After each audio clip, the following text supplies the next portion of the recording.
वर्णों के व्यवस्थित समूह को क्या कहते हैं? इसका उत्तर है वर्णमाला। अगला क्वेश्चन है, मूलतः हिंदी में उच्चारण के आधार पर कितने वर्ण होते हैं? इसका उत्तर है 45 वर्ण, जिसमें 10 स्वर तथा 35 व्यंजन होते हैं। अगला क्वेश्चन है, मूलतः हिंदी में लेखन के आधार पर कितने वर्ण होते हैं? इसका उत्तर है 52 वर्ण, जिसमें 13 स्वर, 35 व्यंजन तथा 4 संयुक्त व्यंजन होते हैं। 4 संयुक्त व्यंजन कौन से होते हैं? इसका उत्तर है क्ष, त्र, ज्ञ और श्र। अगला क्वेश्चन है, भाषा निर्माण की इकाइयों का सही अनुक्रम क्या है? उत्तर है ध्वनि, शब्द, पद, वाक्य। अगला क्वेश्चन है, किसी शब्द में आए हुए अक्षरों को मात्राओं सहित कहने या लिखने की रीति को क्या कहते हैं? इसका उत्तर है वर्तनी। आधुनिक हिंदी आर्य भाषा का प्रारंभ कब से माना जाता है? इसका उत्तर है 1000 ईस्वी से।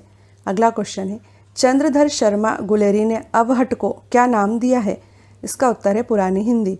अगला क्वेश्चन है, हिंदी भारत के कितने राज्यों की राजभाषा है? इसका उत्तर है 9 राज्यों की। यह 9 राज्य हैं उत्तर प्रदेश, बिहार, झारखंड, मध्य प्रदेश, उत्तराखंड, हिमाचल प्रदेश, राजस्थान, हरियाणा और दिल्ली। गौरतलब है कि कुछ समय पहले तक छत्तीसगढ़ की राजभाषा भी हिंदी ही थी, परंतु छत्तीसगढ़ सरकार ने छत्तीसगढ़ की राजभाषा हिंदी को बदलकर छत्तीसगढ़ी कर दिया है। हिंदी भाषा की बोलियों के वर्गीकरण के आधार पर छत्तीसगढ़ी बोली क्या है? इसका उत्तर है पूर्वी हिंदी। अगला क्वेश्चन है, हिंदी भाषा के विकास का सही अनुक्रम क्या है? इसका उत्तर है पाली, प्राकृत, अपभ्रंश और हिंदी। अगला क्वेश्चन है, हिंदी खड़ी बोली किस अपभ्रंश से विकसित हुई है? इसका उत्तर है शौरसेनी से। हिंदी दिवस प्रतिवर्ष किस दिन मनाया जाता है? इसका उत्तर है 14 सितंबर को। अगला क्वेश्चन है, भाषा की सार्थक इकाई क्या है? इसका उत्तर है वाक्य। अगला क्वेश्चन है, भाषा की सबसे छोटी इकाई क्या है? इसका उत्तर है ध्वनि या वर्ण। गौरतलब है कि ध्वनि वर्ण का उच्चारित रूप है और वर्ण ध्वनि का लिखित रूप है। किसी प्राणी, वस्तु, स्थान, भाव आदि का नाम उसकी क्या कही जाती है? इसका उत्तर है संज्ञा अर्थात नाउन। अगला क्वेश्चन है, व्युत्पत्ति के आधार पर संज्ञा कितने प्रकार की होती है? इसका उत्तर है 3 प्रकार की। पहली है रूढ़ संज्ञा, जैसे राम, यमुना। सेकंड है यौगिक संज्ञा, जैसे पनघट, पाठशाला। तथा तीसरी है योग रूढ़, जैसे जलज। अगला क्वेश्चन है, अर्थ की दृष्टि से संज्ञा कितने प्रकार की होती है? इसका उत्तर है 5 प्रकार की। अर्थ की दृष्टि से संज्ञा 5 प्रकार की होती है, जो इस प्रकार है: व्यक्तिवाचक संज्ञा, जातिवाचक संज्ञा, द्रववाचक संज्ञा, समूहवाचक संज्ञा एवं भाववाचक संज्ञा। वह संज्ञा जो किसी व्यक्ति, स्थान या वस्तु का बोध कराती है, जैसे राम, गंगा, रायपुर, हिमालय आदि, किस प्रकार की संज्ञा कहलाती है? उत्तर है व्यक्तिवाचक संज्ञा। अगला क्वेश्चन है, जिस संज्ञा शब्द से उस सामग्री या पदार्थ का बोध होता है जिससे कोई वस्तु बनी है, जैसे सोना, चांदी, तांबा, लोहा, तेल, पानी, घी, धुआं, ऑक्सीजन आदि, इस प्रकार की संज्ञा क्या कहलाती है? इसका उत्तर है द्रववाचक संज्ञा। अगला क्वेश्चन है, वह संज्ञा जो एक ही प्रकार की वस्तुओं का अर्थात पूरी जाति का बोध कराती है, जैसे नदी, पर्वत, लड़की, लड़का आदि, किस प्रकार की संज्ञा कहलाती है? इसका उत्तर है जातिवाचक संज्ञा। इसे हम एक उदाहरण से समझने का प्रयास करते हैं। जैसे नदी एक जातिवाचक संज्ञा है क्योंकि यह हमें सभी नदियों का बोध कराती है, किंतु महानदी छत्तीसगढ़ राज्य की एक विशेष नदी का नाम है, इसलिए महानदी व्यक्तिवाचक संज्ञा है।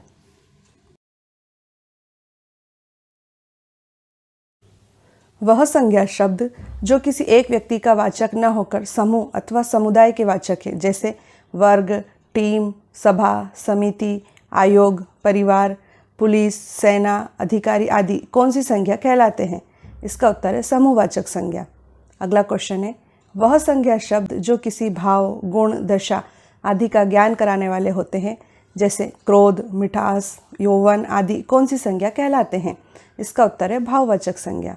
अगला क्वेश्चन है, शब्द के जिस रूप से यह जाना जाता है कि वर्णित वस्तु या व्यक्ति पुरुष जाति का है या स्त्री जाति का है, उसे लिंग अर्थात जेंडर कहते हैं।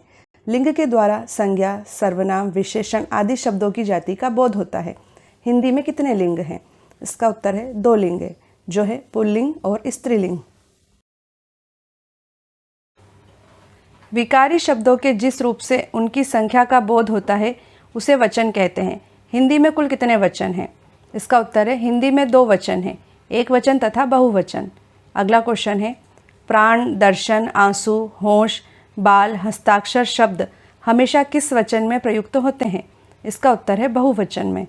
अगला क्वेश्चन है संज्ञा या सर्वनाम का वाक्य के अन्य पदों विशेषतः क्रिया से जो संबंध होता है उसे क्या कहते हैं? इसका उत्तर है कारक। इसे हम एक उदाहरण से समझते हैं। लक्ष्मण ने इंद्रजीत को बाण से मारा। इस वाक्य में लक्ष्मण क्रिया का कर्ता है, इंद्रजीत इस मारण क्रिया का कर्म है। बाण से यह क्रिया संपन्न की गई है, अतः बाण क्रिया का साधन होने से करण कारक है। हिंदी में कारकों की संख्या कितनी मानी गई है? इसका उत्तर है 8 कारक। अगला क्वेश्चन है हिंदी में 8 कारक कौन कौन से हैं? इसका उत्तर है कर्ता, कर्म, करण, संप्रदान, अपादान, संबंध, अधिकरण तथा संबोधन। अगला क्वेश्चन है कर्ता कारक का कारक चिन्ह क्या होता है? इसका उत्तर है ने। कर्ता कारक का उदाहरण है अध्यापक ने विद्यार्थी को डांटा। कर्म कारक का कारक चिन्ह क्या होता है? इसका उत्तर है को। कर्म कारक का उदाहरण है माँ ने बच्चे को खाना खिलाया। अगला क्वेश्चन है करण कारक का कारक चिन्ह क्या होता है? इसका उत्तर है से या के द्वारा। करण कारक का उदाहरण है वह लड़का ठंड से कांप रहा था। अगला क्वेश्चन है संप्रदान कारक का कारक चिन्ह क्या होता है? इसका उत्तर है को, के लिए। संप्रदान कारक का उदाहरण है भूखे के लिए रोटी लाओ। अपादान कारक का कारक चिन्ह क्या होता है? इसका उत्तर है से। अपादान कारक का उदाहरण है पेड़ से आम नीचे गिर गया। अगला क्वेश्चन है संबंध कारक का कारक चिन्ह क्या होता है? इसका उत्तर है का, के, की। संबंध कारक का उदाहरण है यह दीपिका का घर है। नेक्स्ट क्वेश्चन है अधिकरण कारक का कारक चिन्ह क्या होता है? इसका उत्तर है में, पर। अधिकरण कारक का उदाहरण है वीर सिपाही युद्ध भूमि में मारा गया। संबोधन कारक का कारक चिन्ह क्या होता है? इसका उत्तर है हे, अरे, ओ, ए। संबोधन कारक का उदाहरण है हे ईश्वर मेरे साथ ही ऐसा क्यों होता है। अगला क्वेश्चन है संज्ञा के स्थान पर प्रयुक्त होने वाले शब्दों को क्या कहते हैं? इसका उत्तर है सर्वनाम। अगला क्वेश्चन है मैं, तुम, हम, वे, आप आदि शब्द क्या हैं? इसका उत्तर है सर्वनाम। सर्वनाम के कितने भेद होते हैं? इसका उत्तर है 6 भेद। अगला क्वेश्चन है सर्वनाम के 6 भेद कौन कौन से होते हैं? इसका उत्तर है पुरुषवाचक सर्वनाम, निश्चयवाचक सर्वनाम, अनिश्चयवाचक सर्वनाम, संबंधवाचक सर्वनाम, प्रश्नवाचक सर्वनाम और निजवाचक सर्वनाम। अगला क्वेश्चन है मैं, तू, वह सर्वनाम के किस भेद में प्रयुक्त होते हैं? इसका उत्तर है पुरुषवाचक सर्वनाम में। यह, ये, वे सर्वनाम के किस भेद में प्रयुक्त होते हैं? इसका उत्तर है निश्चयवाचक सर्वनाम में। अगला क्वेश्चन है कोई, कुछ सर्वनाम के किस भेद में प्रयुक्त होते हैं? इसका उत्तर है अनिश्चयवाचक सर्वनाम में। अगला क्वेश्चन है जो, सो सर्वनाम के किस भेद में प्रयुक्त होते हैं? इसका उत्तर है संबंधवाचक सर्वनाम में। कौन, क्या सर्वनाम के किस भेद में प्रयुक्त होते हैं? इसका उत्तर है प्रश्नवाचक सर्वनाम में। अगला क्वेश्चन है स्वयं, खुद, अपने आप सर्वनाम के किस भेद में प्रयुक्त होते हैं? इसका उत्तर है निजवाचक सर्वनाम में। अगला क्वेश्चन है संज्ञा या सर्वनाम की विशेषता बताने वाले शब्दों को क्या कहते हैं? इसका उत्तर है विशेषण। जो शब्द विशेषता बताते हैं उन्हें तो विशेषण कहा जाता है, परंतु जिसकी विशेषता बताई जाती है उसे क्या कहा जाता है? इसका उत्तर है विशेष्य।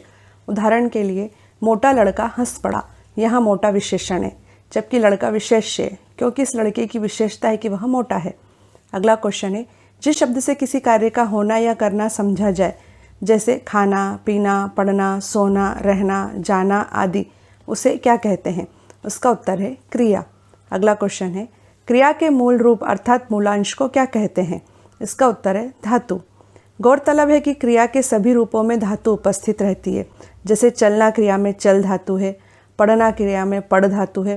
प्रायः धातु में ना प्रत्यय जोड़कर क्रिया का निर्माण होता है। धातु को पहचानने का एक सरल सूत्र यह है कि दिए गए शब्दांश में ना लगाकर देखें और यदि ना लगने पर क्रिया बने तो समझना चाहिए कि वह शब्दांश धातु है। या फिर क्रिया के साधारण रूपों में ना हटा देने से जो शेष बचे वह क्रिया की धातु है। पहले शब्द के अंतिम वर्ण एवं दूसरे शब्द के आदि वर्णों के मेल से जो विकार अथवा परिवर्तन होता है उसे क्या कहते हैं? इसका उत्तर है संधि। अगला क्वेश्चन है, संधि के नियमों द्वारा मिले वर्णों को फिर मूल अवस्था में ले आने को क्या कहते हैं? इसका उत्तर है संधि विच्छेद। अगला क्वेश्चन है, संधि के पहले वर्ण के आधार पर संधि के कितने भेद किए जाते हैं? इसका उत्तर है 3 भेद, जो हैं स्वर संधि, व्यंजन संधि और विसर्ग संधि। संधि का पहला वर्ण यदि स्वर वर्ण हो तो वह कौन सी संधि कहलाती है? इसका उत्तर है स्वर संधि। अगला क्वेश्चन है, संधि का पहला वर्ण यदि व्यंजन वर्ण हो तो वह कौन सी संधि कहलाती है? इसका उत्तर है व्यंजन संधि। अगला क्वेश्चन है, संधि का पहला वर्ण यदि विसर्ग हो तो वह कौन सी संधि कहलाती है? इसका उत्तर है विसर्ग संधि। स्वर के बाद स्वर अर्थात 2 स्वरों के मेल से जो विकार अथवा परिवर्तन होता है, जैसे सूर्य प्लस अस्त बराबर सूर्यास्त, किस प्रकार की संधि कहलाती है? इसका उत्तर है स्वर संधि। अगला क्वेश्चन है, स्वर संधि के 5 भेद कौन से होते हैं? इसका उत्तर है दीर्घ संधि, गुण संधि, वृद्धि संधि, यण संधि और अयाधि संधि। ह्स्व या दीर्घ स्वर अ ई उ के पश्चात क्रमशः ह्स्व या दीर्घ स्वर अ ई उ आ जाए तो दोनों को मिलाकर दीर्घ आ ई उ हो जाते हैं, जैसे मत प्लस अनुसार बराबर मतानुसार। इस प्रकार की संधि कौन सी संधि कहलाती है? इसका उत्तर है दीर्घ संधि। यदि अ और आ के बाद ई या ई, उ या उ और री स्वर आए तो दोनों के मिलने से क्रमशः ए, ओ और अर हो जाते हैं, जैसे महा प्लस इंद्र बराबर महेंद्र। इस प्रकार की संधि कौन सी संधि कहलाती है? इसका उत्तर है गुण संधि। अगला क्वेश्चन है, अ या आ के बाद ए या ए आए तो दोनों के मेल से ए हो जाता है, और अ और आ के पश्चात ओ या ओ आए तो दोनों के मेल से ओ हो जाता है, जैसे सदा प्लस एव बराबर सदैव। इस प्रकार की संधि कौन सी संधि कहलाती है? इसका उत्तर है वृद्धि संधि। अगला क्वेश्चन है, यदि ई, उ और री के बाद भिन्न स्वर आए तो ई और ई का य, उ और उ का व तथा री का र हो जाता है, जैसे अति प्लस अधिक बराबर अत्यधिक। इस प्रकार की संधि कौन सी संधि कहलाती है? इसका उत्तर है यण संधि। यदि ए, ओ, औ स्वरों का मेल दूसरे स्वरों से हो तो ए का अय, ए का आय, ओ का अव और औ का आव के रूप में परिवर्तन हो जाता है, जैसे पो प्लस अन बराबर पवन। इस प्रकार की संधि कौन सी संधि कहलाती है? इसका उत्तर है अयादि संधि। अगला क्वेश्चन है, जो शब्दांश शब्दों के आदि अर्थात शुरुआत में जुड़कर उनके अर्थ में कुछ विशेषता लाते हैं, जैसे क धन पूत बराबर कपूत, वे क्या कहलाते हैं? इसका उत्तर है उपसर्ग, जिसे इंग्लिश में प्रीफिक्स कहते हैं। अगला क्वेश्चन है, संस्कृत के उपसर्गों की संख्या कितनी है? इसका उत्तर है 22। हिंदी के उपसर्गों की संख्या कितनी है? इसका उत्तर है 13। अगला क्वेश्चन है, उर्दू, अरबी तथा फारसी के उपसर्गों की संख्या कितनी है? इसका उत्तर है 19। अगला क्वेश्चन है, जो शब्दांश शब्दों के अंत में जुड़कर उनके अर्थ में विशेषता या परिवर्तन ला देते हैं, वे क्या कहलाते हैं? इसका उत्तर है प्रत्यय, जिसे इंग्लिश में सफिक्स कहते हैं। हम दयालु शब्द का उदाहरण लेते हैं। दया शब्द के अंत में आलू प्रत्यय जुड़ने से अर्थ में विशेषता आ गई है तथा वह दयालु बन गया है। प्रत्यय के कितने भेद हैं? इसका उत्तर है 2 भेद, जो कि है कृत प्रत्यय तथा तदित प्रत्यय। अगला क्वेश्चन है, वे प्रत्यय जो क्रिया के मूल रूप यानी धातु में जोड़े जाते हैं, जैसे चुन प्लस आव बराबर चुनाव, कौन से प्रत्यय कहलाते हैं? इसका उत्तर है कृत प्रत्यय। अगला क्वेश्चन है, वे प्रत्यय जो क्रिया के मूल रूप यानी धातु को छोड़कर अन्य शब्दों जैसे संज्ञा, सर्वनाम, विशेषण एवं अवयव में जुड़ते हैं, जैसे भूख प्लस आ बराबर भूखा, कौन से प्रत्यय कहलाते हैं? इसका उत्तर है तदित प्रत्यय। 2 अथवा 2 से अधिक शब्दों से मिलकर बने हुए नए सार्थक शब्द को क्या कहते हैं? इसका उत्तर है समास। अगला क्वेश्चन है, समस्त पद के सभी पदों को अलग अलग किए जाने की प्रक्रिया क्या कहलाती है? इसका उत्तर है समास विग्रह या व्यास। अगला क्वेश्चन है, समास रचना में प्रायः दो पद होते हैं, जहाँ पहले को पूर्व पद तो दूसरे को क्या कहते हैं? इसका उत्तर है उत्तर पद। जैसे राजपुत्र में पूर्व पद राज्य है और उत्तर पद पुत्र है। समास के 6 मुख्य भेद कौन से हैं? इसका उत्तर है अवयवी भाव समास, तत्पुरुष समास, कर्मधारय समास, द्विगु समास, द्वंद्व समास और बहुब्रीहि समास। अगला क्वेश्चन है, जिस समास का पहला पद अर्थात पूर्व पद अवयव तथा प्रधान हो, जैसे प्रति प्लस दिन, प्रतिदिन, इस प्रकार के समास को कौन सा समास कहते हैं? इसका उत्तर है अवयवी भाव समास। अगला क्वेश्चन है, जिस समास में बाद का अथवा उत्तर पद प्रधान होता है तथा दोनों पदों के बीच का कारक चिन्ह लुप्त हो जाता है, जैसे राजा का कुमार बराबर राजकुमार, उसे कौन सा समास कहते हैं? इसका उत्तर है तत्पुरुष समास। जिस समस्त पद का उत्तर पद प्रधान हो तथा पूर्व पद व उत्तर पद में उपमान उपमेय अथवा विशेषण विशेष से संबंध हो, जैसे महान है जो देव बराबर महादेव, किस प्रकार का समास कहलाता है? उत्तर है कर्मधारय समास। अगला क्वेश्चन है, जिस समस्त पद का पूर्व पद संख्यावाचन विशेषण हो, जैसे दो पहरों का समूह बराबर दोपहर, किस प्रकार का समास कहलाता है? इसका उत्तर है द्विगु समास। अगला क्वेश्चन है, जिस समस्त पद के दोनों पद प्रधान हो तथा विग्रह करने पर और एवं या अथवा लगता हो, जैसे सुख और दुख बराबर सुख दुख, माता और पिता बराबर माता पिता, किस प्रकार का समास कहलाता है? इसका उत्तर है द्वंद्व समास।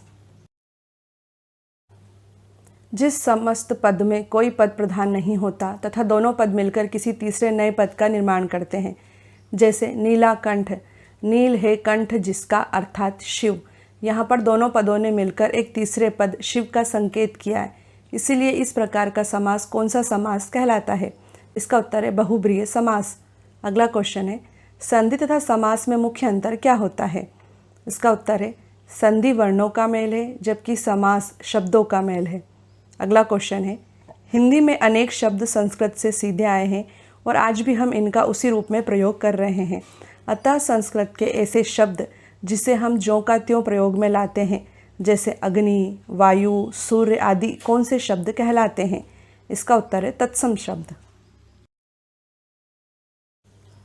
हिंदी में अनेक शब्द ऐसे हैं जो निकले तो संस्कृत से ही हैं, पर प्राकृत अपभ्रंश पुरानी हिंदी से गुजरने के कारण बहुत बदल गए हैं, जैसे उज्ज्वल उजाला हो गया है।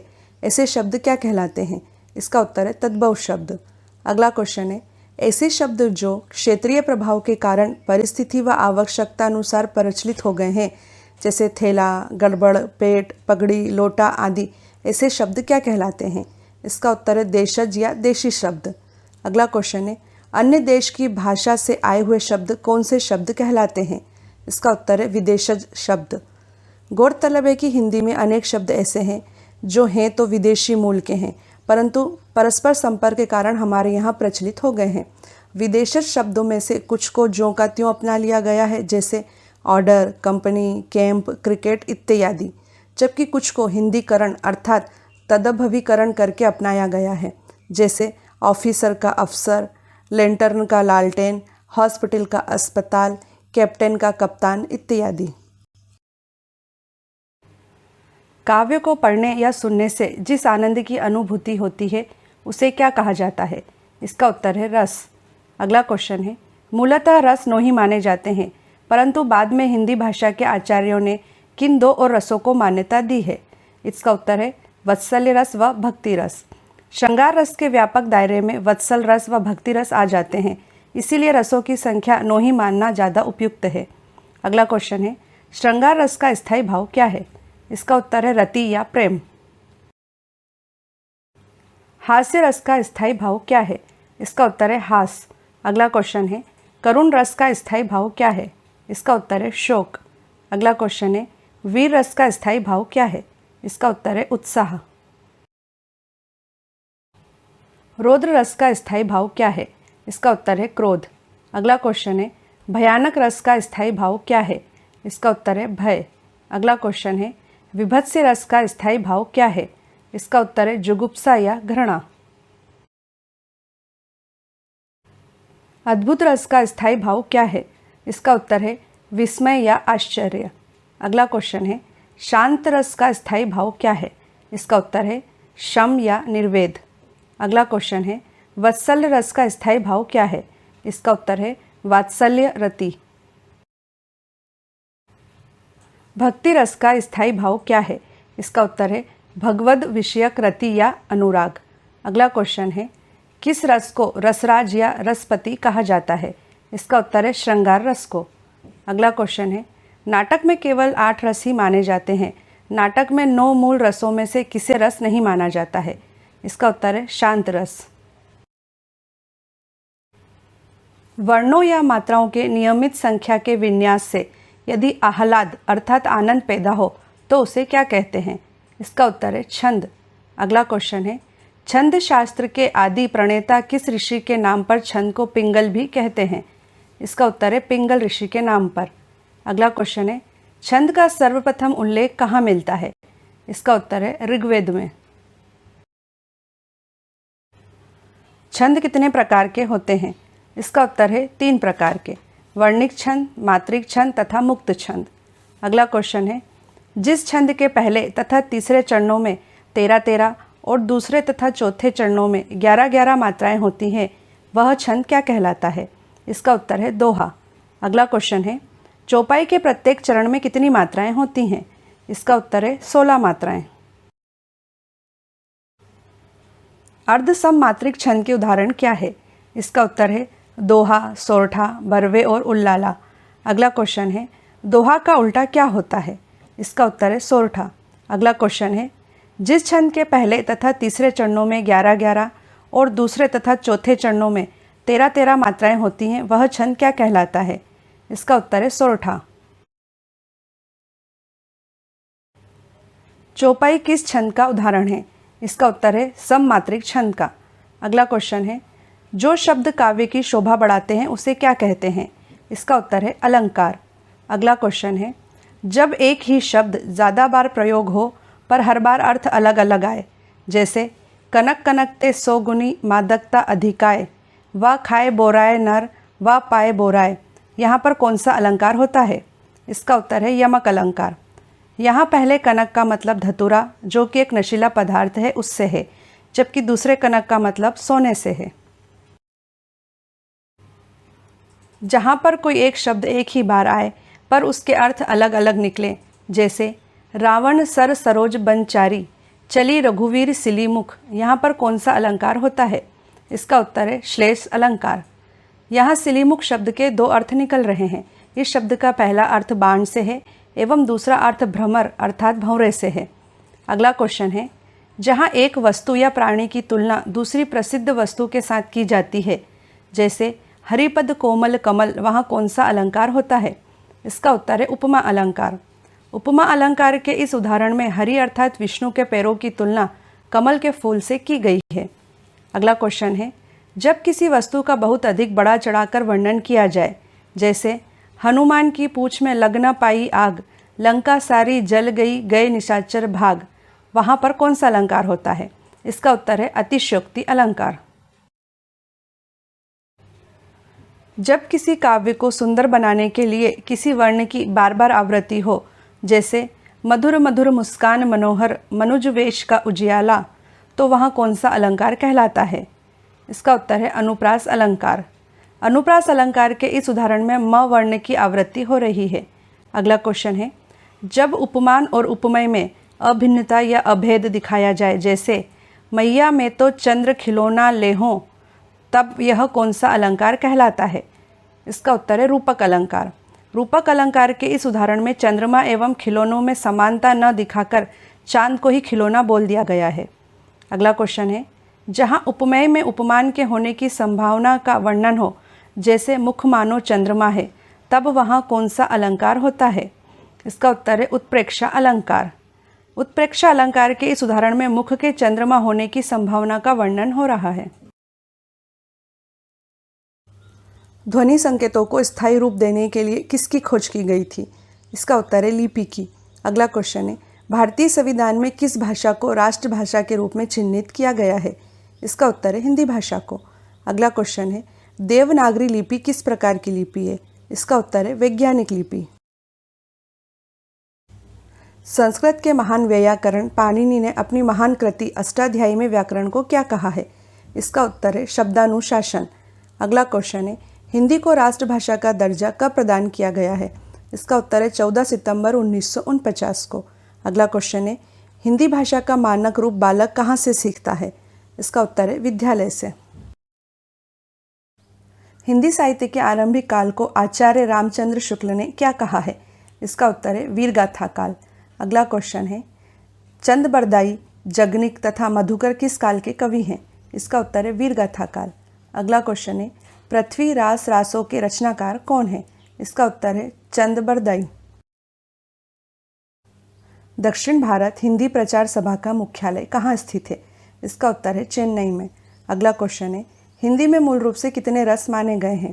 इसका उत्तर है 9 रस। अगला क्वेश्चन है, संविधान की 8वीं अनुसूची में कितनी भारतीय भाषाएं शामिल हैं? इसका उत्तर है 22 भाषाएं। संविधान की 8वीं अनुसूची में शामिल इन 22 भाषाओं के नाम हैं असमी, बंगाली, बोडो, डोंगरी, गुजराती, हिंदी, कन्नड़, कश्मीरी, कोंकणी, मैथिली, मलयालम, मणिपुरी, मराठी, नेपाली, उड़िया, पंजाबी, संस्कृत, संथाली, सिंधी, तमिल, तेलुगु और उर्दू। हिंदी कविता को छंदों की परिधि से किसने मुक्त कराया था? इसका उत्तर है सूर्यकांत त्रिपाठी निराला। अगला क्वेश्चन है, तितली किसकी रचना है? इसका उत्तर है जयशंकर प्रसाद। अगला क्वेश्चन है, अतीत के चलचित्र की लेखिका कौन है? इसका उत्तर है महादेवी वर्मा। कबीरदास की भाषा क्या थी? इसका उत्तर है सग्गुक्कड़ी भाषा। अगला क्वेश्चन है, शिवा वावनी के रचनाकार कौन है? इसका उत्तर है भूषण। अगला क्वेश्चन है, प्रबंध काव्य ग्रंथ यशोधरा में प्रयुक्त पंक्ति सखी वे मुझसे कहकर जाते के रचयिता कौन है? इसका उत्तर है मैथिली शरण गुप्त। पल्लव के रचयिता कौन है? इसका उत्तर है सुमित्रा नंदन पंत। अगला क्वेश्चन है, चिंतामणि के रचयिता कौन है? इसका उत्तर है पंडित रामचंद्र शुक्ल। अगला क्वेश्चन है, कबीरदास किस काव्य के प्रमुख कवि हैं? इसका उत्तर है निर्गुण भक्ति काव्य।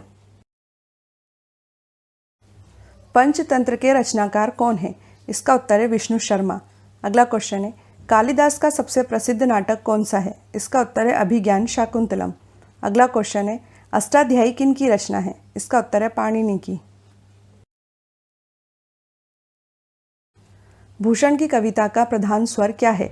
इसका उत्तर है प्रशस्ति परक। अगला क्वेश्चन है, हिंदी के प्रथम गद्यकार कौन है? इसका उत्तर है लल्लू लाल। अगला क्वेश्चन है, हिंदी के सर्वप्रथम प्रकाशित पत्र का नाम क्या है? इसका उत्तर है उद्दंत मार्तंड। श्रद्धा किस कृति की नायिका हैं? इसका उत्तर है जयशंकर प्रसाद के महाकाव्य कामायनी की। अगला क्वेश्चन है, बुंदेले हर बोलो के मुँह हमने सुनी कहानी थी, खूब लड़ी मर्दानी वह तो झांसी वाली रानी थी। इन पंक्तियों की रचयिता कौन है? इसका उत्तर है सुभद्रा कुमारी चौहान। अगला क्वेश्चन है, मुझे तोड़ लेना वनमाली, उस पथ में देना तुम फेंक, मातृभूमि पर शीश चढ़ाने जिस पथ जाएं वीर अनेक। इन पंक्तियों के रचयिता कौन है? इसका उत्तर है माखनलाल चतुर्वेदी। पद्मावत किसकी रचना है? इसका उत्तर है मालिक मोहम्मद जायसी। अगला क्वेश्चन है, बेताल पचीसी के रचनाकार कौन है? इसका उत्तर है सदल मिश्र। अगला क्वेश्चन है, सुहाग के नूपुर के रचयिता कौन है? इसका उत्तर है अमृतलाल नागर। छायावाद के प्रवर्तक कौन है? इसका उत्तर है जयशंकर प्रसाद। अगला क्वेश्चन है, रामधारी सिंह दिनकर को भारतीय ज्ञानपीठ पुरस्कार उनकी किस कृति के लिए प्राप्त हुआ था? इसका उत्तर है उर्वशी। अगला क्वेश्चन है, हिंदी साहित्य के इतिहास के सर्वप्रथम लेखक का नाम क्या है? इसका उत्तर है गारसा द तासी। रानी केतकी की कहानी के रचयिता कौन है? इसका उत्तर है इंशा अल्लाह खां। अगला क्वेश्चन है, रसिक प्रिया के रचयिता कौन है? इसका उत्तर है केशव दास। अगला क्वेश्चन है, कुटुच के रचयिता कौन है? इसका उत्तर है हजारी प्रसाद द्विवेदी। भारत भारती नामक काव्य के रचनाकार कौन है? इसका उत्तर है मैथिली शरण गुप्त। अगला क्वेश्चन है, मैथिली शरण गुप्त को राष्ट्रकवि की उपाधि किस रचना के लिए मिली थी? इसका उत्तर है भारत भारती। अगला क्वेश्चन है, प्रसिद्ध कहानी हार की जीत के कहानीकार कौन है? इसका उत्तर है सुदर्शन। साँच बराबर तप नहीं, झूठ बराबर पाप। इस पंक्ति के रचयिता कौन है? इसका उत्तर है कबीरदास। अगला क्वेश्चन है तुलसीदास कृत रामचरितमानस की भाषा क्या है? इसका उत्तर है अवधी। अगला क्वेश्चन है भूषण किस रस के कवि थे? इसका उत्तर है वीर रस। आंसू काव्य के रचनाकार कौन है? इसका उत्तर है जयशंकर प्रसाद। अगला क्वेश्चन है चंदन विष व्यापत नहीं लिपटे रहत भुजंग, इस पंक्ति के रचयिता कौन है? इसका उत्तर है रहीम। अगला क्वेश्चन है परहित सरिस धर्म नहीं भाई, पर पीड़ा सम नहीं अथमाई, इस पंक्ति के रचयिता कौन है? इसका उत्तर है तुलसीदास। हिंदी का आदि कवि किसे माना जाता है? इसका उत्तर है स्वयंभू। अगला क्वेश्चन है हरिशंकर परसाई किस प्रकार के लेखक हैं? इसका उत्तर है व्यंग लेखक। अगला क्वेश्चन है रामचरितमानस में कितने कांड हैं? इसका उत्तर है 7 कांड। गौरतलब है कि रामचरितमानस को तुलसीदास ने 7 कांडों में विभक्त किया है। इन 7 कांडों के नाम है बालकांड, अयोध्या कांड, अरण्य कांड, किष्किंधा कांड, सुंदर कांड, लंका कांड और उत्तरकांड। छंदों की संख्या के अनुसार बालकांड और किष्किंधा कांड क्रमशः सबसे बड़े और सबसे छोटे कांड हैं। परख उपन्यास के लेखक कौन है? इसका उत्तर है जैनेन्द्र।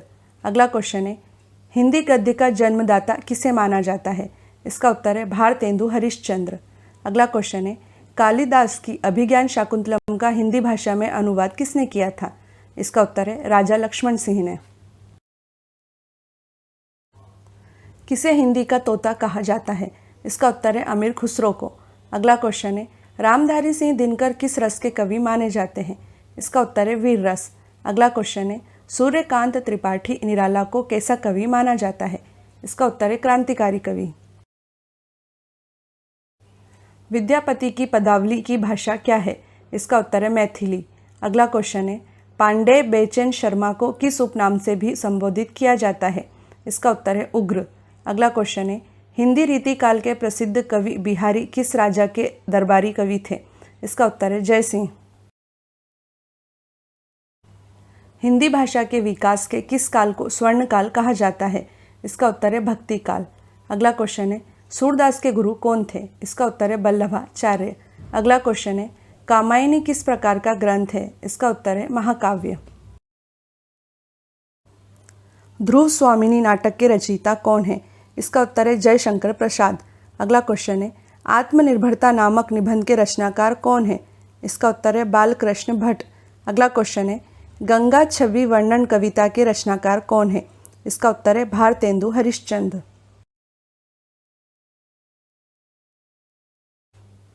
संदेश रासक के रचयिता कौन है? इसका उत्तर है अब्दुल रहमान। अगला क्वेश्चन है साखी के रचयिता कौन है? इसका उत्तर है कबीरदास। अगला क्वेश्चन है बेर क्रोध का अचार या मुरब्बा है, यह प्रसिद्ध कथन किसका है? इसका उत्तर है रामचंद्र शुक्ल। भ्रमर गीत के रचयिता कौन है? इसका उत्तर है सूरदास। अगला क्वेश्चन है ईदगाह कहानी के रचनाकार कौन है? इसका उत्तर है प्रेमचंद। अगला क्वेश्चन है वीरों का कैसा हो वसंत कविता की रचयिता कौन है? इसका उत्तर है सुभद्रा कुमारी चौहान।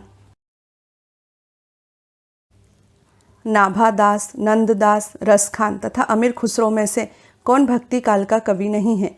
इसका उत्तर है अमीर खुसरो। अगला क्वेश्चन है बिहारी ने क्या लिखे हैं? इसका उत्तर है दोहे। अगला क्वेश्चन है चांद का मुंह टेढ़ा है काव्य के रचयिता कौन है? इसका उत्तर है गजानन माधव मुक्तिबोध।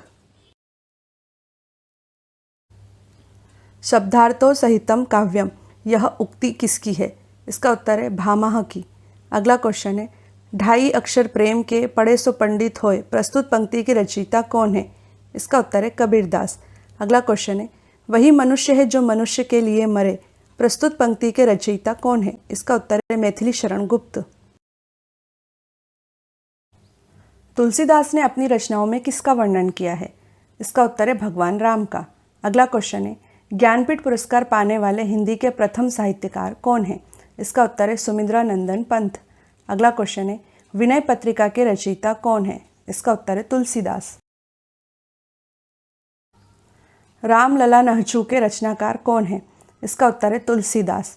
अगला क्वेश्चन है जाकी रही भावना जैसी प्रभु मूरत देखी तिन तैसी प्रस्तुत पंक्ति के रचयिता कौन है? इसका उत्तर है तुलसीदास। अगला क्वेश्चन है प्रेम पचीसी कहानी संग्रह के रचनाकार कौन है? इसका उत्तर है प्रेमचंद। मेला आंचल के लेखक कौन है? इसका उत्तर है फणीश्वर नाथ रेणु। अगला क्वेश्चन है, चरणदास चोर किसकी प्रसिद्ध नाट्य कृति है? इसका उत्तर है हबीब तनवीर। अगला क्वेश्चन है, ज्ञान मार्गी शाखा के कवियों को किस नाम से पुकारा जाता है? इसका उत्तर है संत कवि। मानस का हंस के लेखक कौन है? इसका उत्तर है अमृतलाल नागर। अगला क्वेश्चन है, मुंशी प्रेमचंद की कृति कलम का सिपाही क्या है? इसका उत्तर है जीवनी। अगला क्वेश्चन है, खड़ी बोली के सर्वप्रथम लोकप्रिय कवि कौन माने जाते हैं? इसका उत्तर है अयोध्या सिंह उपाध्याय हरिओद।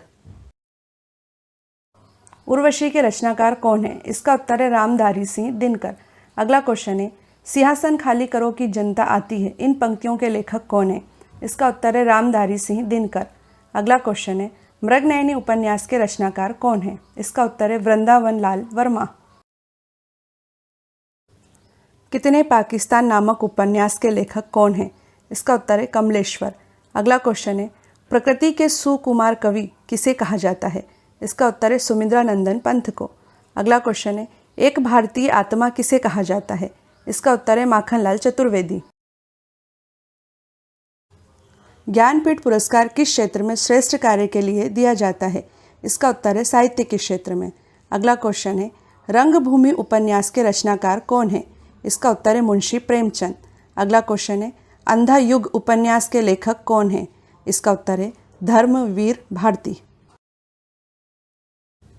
राष्ट्रकवि की उपाधि किस हिंदी कवि को दी गई है? इसका उत्तर है मैथिली शरण गुप्त को। अगला क्वेश्चन है, प्रसिद्ध तिलस्मी उपन्यास चंद्रकांता के रचनाकार कौन है? इसका उत्तर है देवकी नंदन खत्री। अगला क्वेश्चन है, हिंदी की प्रसिद्ध कहानी पंच परमेश्वर के रचयिता कौन है? इसका उत्तर है मुंशी प्रेमचंद। गीतांजलि के रचनाकार कौन है? इसका उत्तर है रविंद्रनाथ टैगोर। अगला क्वेश्चन है, देशभक्ति गीत ए मेरे वतन के लोगों जरा आंख में भर लो पानी के रचनाकार कौन है? इसका उत्तर है कवि प्रदीप। अगला क्वेश्चन है, हिंदी का सर्वप्रथम अखबार का क्या नाम है? इसका उत्तर है उत्तंड मार्तंड। कली कथा बायपास की लेखिका कौन है? इसका उत्तर है अलका सरावगी। अगला क्वेश्चन है, राग दरबारी उपन्यास के रचयिता कौन है? इसका उत्तर है श्रीलाल शुक्ल। अगला क्वेश्चन है, प्रसिद्ध कहानी पूस की रात के रचनाकार कौन है? इसका उत्तर है मुंशी प्रेमचंद। भाषा परिवार के आधार पर हिंदी किस परिवार की भाषा है? इसका उत्तर है भारोपीय अर्थात इंडो यूरोपियन परिवार की भाषा। अगला क्वेश्चन है, भारत में बोलने वालों के प्रतिशत के आधार पर कौन सा परिवार सबसे बड़ा भाषा परिवार है? इसका उत्तर है भारोपीय परिवार। अगला क्वेश्चन है, भारत में बोलने वालों के प्रतिशत के आधार पर कौन सा परिवार दूसरा सबसे बड़ा भाषा परिवार है? इसका उत्तर है द्रविड़ भाषा परिवार। प्राकृत की अंतिम अवस्था अपभ्रंश के अवहट से किस भाषा का आविर्भाव माना जाता है? इसका उत्तर है हिंदी भाषा का। अगला क्वेश्चन है, आकृति या रूप के आधार पर हिंदी किस प्रकार की भाषा है? इसका उत्तर है वियोगात्मक या विश्लिष्ट भाषा। अगला क्वेश्चन है, भारत में कितने भाषा परिवार मिलते हैं? इसका उत्तर है 4 भाषा परिवार जो हैं भारोपीय, द्रविड़, ऑस्ट्रिक व चीनी तिब्बती। सामान्यतः हिंदी भाषा के इतिहास का आरंभ किस भाषा से माना जाता है? इसका उत्तर है अपभ्रंश से। अगला क्वेश्चन है, संघ की राजभाषा हिंदी और लिपि देवनागरी होगी, यह संविधान के किस अनुच्छेद में कहा गया है? इसका उत्तर है अनुच्छेद 343 में। अगला क्वेश्चन है, वर्तमान हिंदी का प्रचलित रूप क्या है? इसका उत्तर है खड़ी बोली।